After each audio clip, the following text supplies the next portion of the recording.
I think we can jump into the Rotten Tomato score, the IMDb, and the synopsis, and then we'll hop into spoiler-free territory. So anyone can listen to this, whether you've seen the movie or not. We'll make sure to also put the timestamps so you know when we're jumping in to spoiler territory. We'll also give you a warning on the pod. So Black Panther Wakanda Forever. We are reviewing this Thursday night of its premiere weekend. Rotten Tomatoes, it currently has an 85% critic score, an 86% audience score, along with a 7.4 out of 10 on IMDb. Synopsis reads that Queen Ramonda, Shuri, M'Baku, Okoye, and the Dora Milaje are fighting to protect their nation from intervening world powers in the wake of King T'Challa's death.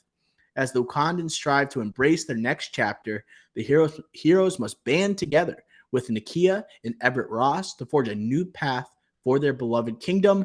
That is the synopsis, but I'm going to go a little bit deeper here because it's missing a very key element. So the world is sensing a weakness following the death of King T'Challa. Because of that, the vibranium, people are wondering, okay, King T'Challa promises that Wakanda is going to be intervening with world events, sharing their resources, but also the U.S. government is now looking for vibranium. They find it in the ocean using technology developed by a scientist, and little do they know that the vibranium that is being located in the ocean belongs to, or at least has been found initially by Talokan, right? This kingdom underneath the ocean with the king being Namor, a mutant in the MCU. So, Ricky Flex, initial reactions upon leaving the theater.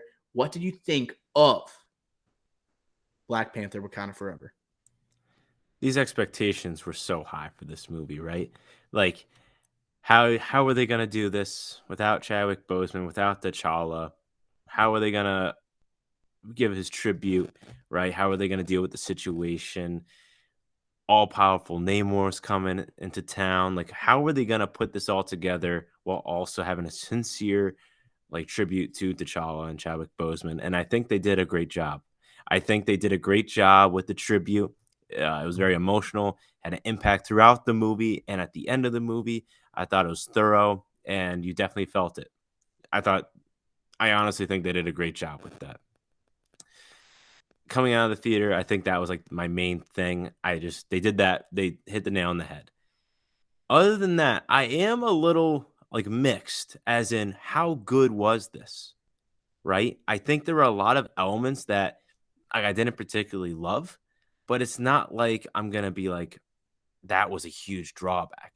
I think there's a lot of little things that I would have done differently, whether it was just some dialogue that could have been that, or it was scenes where the dialogue was telling you when they could have showed you a lot more, right? Through acting, expressions, through actions, a lot of telling and not showing. There was a lot of decision-making that there was a lot of things going on that they kind of just rushed through the dialogue. Third act, a little bit rushed. But at the end of the day, it was high expectations. I think that's why I had those thoughts running through my head. And overall, this was a good movie, a good superhero movie. Besides No Way Home, best movie, Phase 4. I couldn't agree more. I'll start by initial reaction for me. This is up there with the best of Phase 4. I don't know if that's saying much, but I'm including that the TV projects along with the movies and the TV specials like we had with Werewolf by Night, and we just got the trailer for Guardians of the Galaxy, the holiday special. This is right there with No Way Home. In my opinion, in many ways, structurally, it's a better movie than No Way Home, but No Way Home gives you everything that you want as a Marvel fan. The first half of No Way Home, I'm not a huge fan of. The second half, I absolutely adore. This movie as a whole, I'm a pretty strong fan of, to be honest. I felt like you're right. They did do a great job with the Chadwick Boseman element of all of it. The tribute, I don't want to do any spoilers. We'll get to that later because I don't want to reveal any type of scenes. But I thought they did a great job of honoring him, but it didn't take over the entire movie. It still allowed these other characters, or maybe some specific characters, to kind of flourish and explode on screen. We'll get to who those are in a little bit. I felt like a soul was missing from this movie, though. It just felt like, obviously Chadwick Boseman is physically missing here, but it felt like the middle of this movie was missing something. And I think it was the presence of Chadwick Boseman. And that's obviously it's something that this movie has had to deal with. There's been rewrites of this movie, but you could just feel that as you were watching it. And I loved how the movie didn't necessarily want to force like, okay, this is all female heroes, all female cast type of dynamic here. I think it did a great job of like kind of avoiding that and making it more about honoring the legacy. I love Namor. I love Talu Khan. I wish we spent a little more time there, but I also agree there were some faults to this movie, and the faults that I'm thinking of are some of there's similar tropes to the history of recent MCU movies that I'm surprised that Ryan Coogler let happen here. Usually, I would think Kevin Feige would let him kind of have more control here, but with some characters appearing and the roles that they play and the underwriting of those certain characters, it felt like there were some throw-ins here that probably weren't necessary. But overall, very good tops of the MCU. Looks like you're I going to add something. completely agree. And I think just the overall last point of this overarching, I agree with all your points, by the way. But the last point, just to add on, there was, like I mentioned, a little bit over stuff. They added a lot of things. I agree with the tropes. I agree like with all the similar things with the Phase 4, same issues, which I'm surprised with such a renowned director and Coogler allowed to have happen. So I guess 2 points. One, I think a big part of why Black Panther, the original movie, right, 2018 movie, was so good is that it was like kind of separate from the MCU, right? It was just Wakanda, right? This one, obviously, you can't really do that anymore. We're in Phase 4. We already had that origin, but it's like we're throwing in Martin Freeman's character, we're throwing in Riri Williams, we're throwing in all these different things, and it ended up being 2 hours and 41 minutes. And you felt that 2 hours and 41 minutes. And then by the time the third act came, it's like we forgot some of the things going on. And it ended up being just throwaway time throughout the movie because the third act was just so rushed, full throttle towards the final fight scene, which is a classic Phase 4 trope that we talked about. And sure, it was a cool, I'm not going to spoil anything, but it was like a cool movie, right? But you did feel those tropes and you did feel the length of the movie, the full 2 hours 41 minutes, which I didn't. And usually, like with the Batman, for example, I'm not comparing this to the Batman, but like that was an almost 3 hour movie, but I was like, I could have watched another hour of this one. It's like, okay, yeah, thank God this is over, because like I got other stuff to do, not because it wasn't good, but it's just like, hey, I felt this, I need to move on with my life. I agree with that, and I was going to bring up some of the faults I have with the movie later and get into more specifics, but I think we might as well talk about it now. This movie felt long; it really did. Um, it may be because it was the unnecessary elements that were added here to kind of expand the MCU and just to let you know these characters exist and these are characters you're going to see in the future. Totally agree with that. As for like the big battle scene, this is a little different than other MCU projects because this is two kingdoms going at it, right? Two lesser known, two hidden kingdoms, and it's kind of this whole build up to this war that's going to end up happening. So like I get why they did it, and I don't have as much like faults. Like let's say with like a WandaVision, where at the end they have this huge CGI fight scene. We were due to have this happen in this movie, so I had no problem with that. But I think we should move on to some of the performances here because some actors were asked to take on a taller task. Following the passing of Chadwick Boseman here, and I want to start with two female um, cast members here. Two people that I think, in my opinion, stole the show. They were asked to elevate their roles and bring something maybe even more so than they did in 2018's Black Panther. And that was Shuri, played by Leticia Wright, and Queen Ramonda, played by Angela Bassett. I thought both very powerful. And to me, it felt like they were acting knowing the stakes of the movie, both in the movie and outside, where they knew and they felt like the passing of Chadwick Boseman. You could see it on their faces when they're acting, and you could tell they were giving it your all and they're going all in. They understand the assignment. They carried this movie in terms of acting. They had the most screen time, I would say, for the most part. So I would say I thought they were excellent, right? But I want to get your opinion, Ricky Flex. What do you think about Angela Bassett and Letitia right here? Yeah, like throughout the movie, it's similar to your comments in the beginning. I was like, sorry, I'll step back here. When I left the theater, I was trying to think like, man, who really stole the show? You know, like one of our predictions was Angela Bassett, Oscar nom, right? I'm sure he's the protagonist here, lead character for sure. In my opinion, I thought they were both good. I thought like everyone here, acting wise, was good.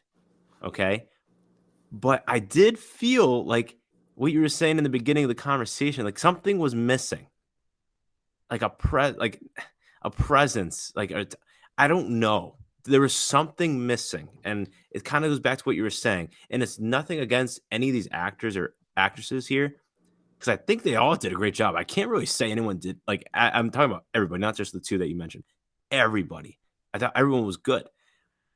And I agree with your point. Like you definitely feel like that Chadwick, but like the Chadwick Boseman impact here, an emotional connection there, a miss, like, as in like they felt you could see that they felt that on their Yeah, faces it and their definitely felt acting. like it enhanced or helped their Yeah, performance, where it's like right. you felt like it, like some of the acting, like when Doctor Strange, Benedict Cumberbatch is talking the multiverse of madness. I don't believe him a lot of times because it's like none of the writing is centered around him, especially in Multiverse of Madness. Seems like things are just happening around him and he's just moving along the story. They want you to believe he has this connection with Rachel McAdams' character, but here it's like I am deeply Mm, like feeling what Leticia Wright is saying on screen and her relate and her communication with Angela Bassett, because they're going through literally a loss in the movie, but also a loss in real life. So I think it hit very differently than other MCU projects. And then like to me, Leticia Wright was awesome. I didn't know if like she could take on this mantle and take on, we see her in the poster, you got the supporting cast alongside of her. Can she be the face of Black Panther here, right? In this upcoming, like whatever comes for this franchise. And there's already been rumors, and there's been, right, like Ryan Coogler said, there's been already been murmurs about when is like Black Panther 3 going to start filming and things like that. So I feel like after seeing this, I am so much more sure of Shuri, right? I am so much more of a believer in Leticia Wright. And I had no reason to think that prior to this movie. Looking at her filmography, I saw her in Death of the Nile, which didn't really sell me whatsoever. It didn't make me think differently. If anything, it made me think like, okay, maybe I can't trust her in this role. But what this meant to her, and like she understood, it's almost like I'm taking up this mantle. I know what this means, not only to the MCU, not only to these cast members, but like to these audiences and to an entire population. She gets it. And I thought it just really came across on screen. So I just wanted to commend her. I agree. I completely agree, especially with all the offset issues, right? Like when filming, right? Yeah. The production issues related to her specifically and COVID and vaccines, and we're not going to get into that, but there were a lot of issues caused by her. So the fact that she put in this performance and everyone else around her put in such a good performance, I think that's like a huge kudos to her, Kugler, and the supporting cast around. And I think Angela Bassett, just shifting to her because I know you asked about her, I thought she was great. The clear, like booming voice and those monologues that you see in the trailer, so there's not a spoiler there. She does a great job with those here, maybe even better than expected.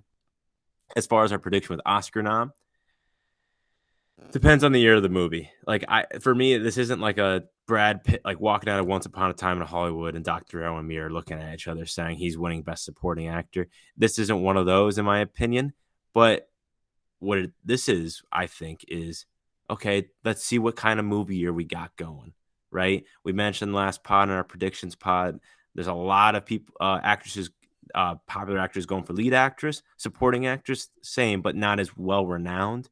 So I still think, hey, this movie, a lot of screen time, a lot of powerful scenes, and impactful person on the story, especially no spoilers. I could see it still. I think that prediction's there. I'm not as confident as before, but I'm still high.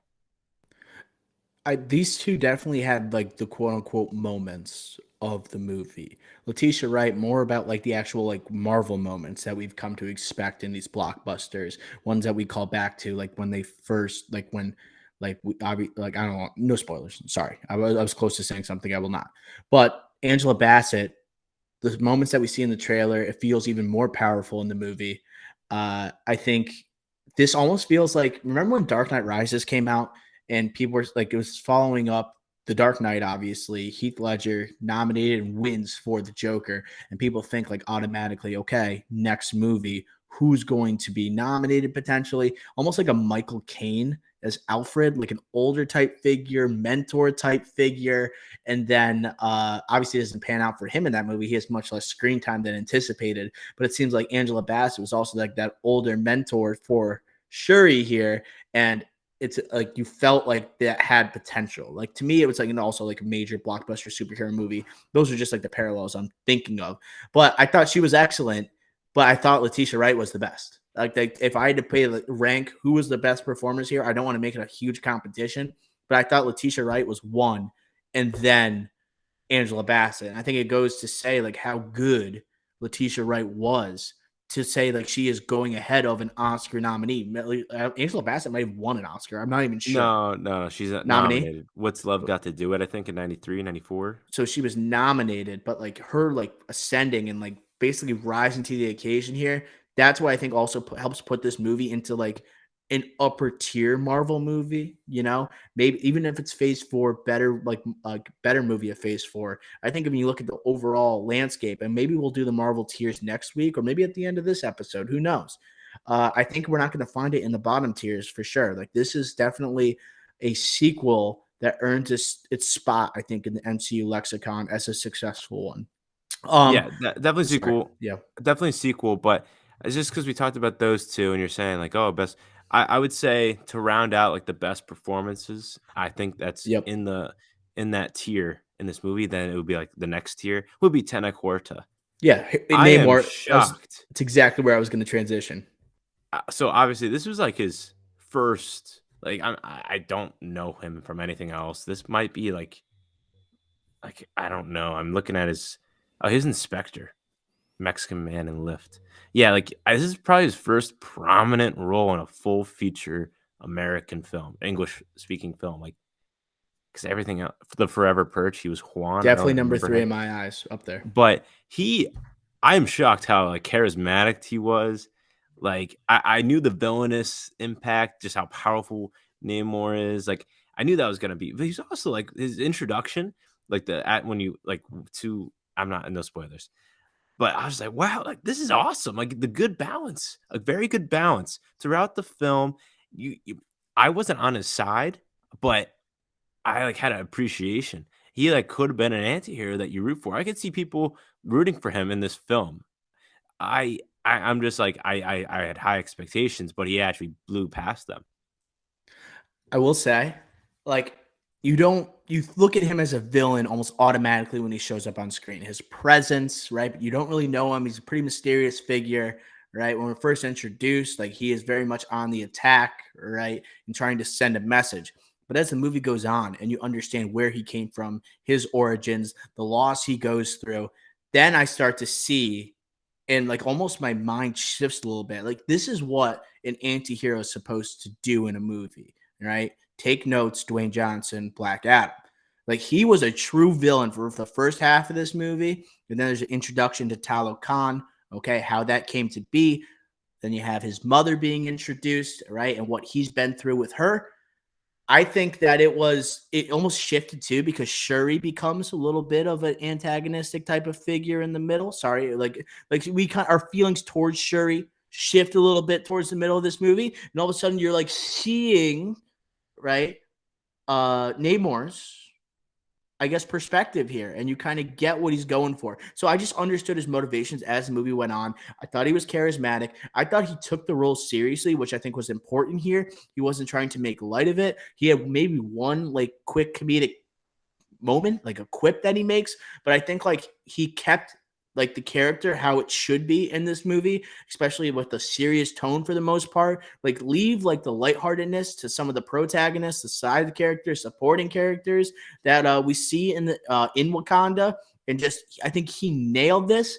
I'm excited to see what he can potentially bring into the MCU in the future. And they use the word mutant, right? He literally says, "I am a mutant." It's one of the first times you've heard it. I think they've mentioned it in Miss Marvel, a show that I don't think either of us have seen, but this was the first time in a movie they used the word mutant here. And it felt like I saw people around us start whispering about it, like, "Oh my god, they said the word, they said the word, they said the word," and I was like, "Yeah, that's kind of cool. That's kind of cool." Building up That towards was the X Men. definitely that was definitely for fan service. And like before the film, Feige and Coogler like confirmed like he's the first ever mutant makes sense once you see the movie. If you haven't seen it, you'll understand why. Uh, I liked it. I liked the origin story, as in what it actually is. Just a little rushed, and it's obvious because it's not his movie. It's Black Panther: Wakanda Forever is the title, for God's sakes. If there was a movie or something beforehand, it definitely would have helped. A lot of it was rushed, but the overall premise of it is cool. They tried to make this theme overlying with Wakanda. I think like you understand it and it's good on paper, not really executed very well because there's so many other themes trying to get tackled. And it's so weird to say that because it's like we said, 2 hours and 40 minutes is a really long time. But again, there's just so many things going on thematically, story wise. I just think a lot of it was rushed going through it. And it's just shocking to say with such a long movie. And I do have to say, without getting into spoilers, I think there's a lot of room to tell a Namor story within the MCU. There really is. And I have a couple ideas that I want to pitch. I thought the authenticity of this movie was awesome, right? So they change, right, the origins of Namor in this movie. Originally, Namor in the comics is from the lost city of Atlantis, the lost kingdom of Atlantis, and he's the king of that location, obviously. Here, they take on like this Mayan ancestry, Mesoamerica, going back to the 16th century. He's wearing a lot of the jewelry and gold, but we soon find out it's made out of something else, right? As we keep going, that's kind of a spoiler. As we keep going throughout, right, his story, and we have like some of that. We go through Khan, and it looks very similar to like El Dorado, which is like an animated movie with Elton John soundtrack, absolute banger. But maybe you guys recall that from the early 21st century. I just think that and they also speak a Mayan dialect here. Like they're not speaking Spanish. Like there's some authenticity here. And I think it pairs well with the original Black Panther, with what Ryan Coogler was trying to do with ancient Africa, okay, and the kingdoms that evolved there, and honoring the history of those peoples. And also, this kind of goes hand in hand with the idea of the Afro-Latino diaspora, right? These people were originally from these lands, and you have these conquistadors, or you have these Europeans coming over and basically claiming the land as theirs without acknowledging the people that are actually from there. I thought it was an interesting perspective, a good historical lens for the MCU. And it's actually trying to teach you a little bit of something other than the fact that people are fighting to the death and the guys can fly and they have wings on their ankles and they can breathe and have unlimited oxygen underwater. Like to me, there was something like, as a history guy, I love seeing that. I actually taught a lesson today on the background of Namor and how it changed for this movie. But I felt like it was very authentic just by having that dialect there. I think it goes a long way. And like people see this movie and they're like, yes, like we feel like we're seen and then we're represented. We have also Latino American Tenacuerta from Mexico playing the role here. I think it was a change for the better for sure. From the comics. Yeah, I liked it. And like everyone knows Atlantis. Like everyone, we've seen so many things related to Different Atlantis. from Aquaman. Yeah, exactly. Aquaman just came out. Like I think this was a good change of pace. I liked it. I do also want to mention, because we talked about some characters here. I want to jump to supporting characters in a second, but this is a follow-up to a Best Picture nominee, but it's also a sequel, and there's sometimes an expectations for a sequel, right, on what it's supposed to do. And I thought it was kind of interesting because I anticipated maybe we're going to dive deeper into Wakanda, but instead we're going to a different locale. We're going to Khan, and then it also at many points we talked about Shuri. It felt like more of an origin story at points than it did a full-out sequel to Black Panther. We didn't get as much detail as maybe I was expecting into the supporting cast here, and it probably was intentional because it's signaling the future of the MCU. So I just want to get your thoughts, Ricky, on the idea of maybe having more of a focus on one character rather than the expansive cast that we saw in 2018's film. I'm confused. This was pretty like a lot of characters were involved here. But I'm talking about the focus. Like, do you not agree with me that like the focus was primarily on one main character and everything's happening around them? Like M'Baku, for example, I would have enjoyed more screen time with him. I was gonna say, Okoye, I would have enjoyed more screen time with him. Nakia, like it felt like they were on pace in a sequel to have more screen time, but instead that screen time goes elsewhere to more of the stars, quote unquote, that we talked about previously. Okay, and now I'm following. I completely agree. I was gonna say I wanted more screen time from the supporting characters in Wakanda for sure. But I don't think this is a normal sequel or a normal superhero Right. sequel just because of the tribute aspect of it, the grief coming over that, other themes that I won't say because they're kind of spoilers. So I think this is just not your normal sequel and not your normal superhero sequel. Uh, that being said, they could have worked it out in 2 hours and 40 minutes more screen time for M'Baku because when, again, no spoilers, but they tried to make him like this like mentor figure. And it's like, oh, we didn't have enough screen time with him. And I I didn't watch Black Panther before seeing this. I probably should have because like I forgot like Martin Freeman's character. Like I totally forgot like what's going on with him. Um, and I will say that in spoilers. But like with M'Baku, I was like, what I remember is like him like going for the throne, like this all this like all this stuff going on, controversies and whatever. Killmonger back to Chadwick Boseman. Then M'Baku goes and helps Chadwick, and people are aligning with Killmonger or Chadwick, and M'Baku's like, this one's like, I don't know, like we needed more time with him because this isn't just like obviously like no one else is going for the throne. It's more just like, hey, we're getting over this loss, and then another rival's coming in. But let's explore Wakanda again. Like going back to my earlier points, like let's we don't have to explore Wakanda, but like let's just get involved with the characters again because obviously this whole council and all these different communities, cities. I think it was needed more involvement with them personally, mainly M'Baku and Okoye and whatnot. Yeah, and like that was I think mainly my problem with the movie because we said it was missing a soul. And like part of what made the original Black Panther so great, like it had like obviously Chadwick Boseman was there, but he probably wasn't the main takeaway of that movie. Killmonger was great, but it was just the expansiveness of Wakanda, exploring Wakanda, and the characters we grew to love. Like, I mean, they're making an Okoye like series.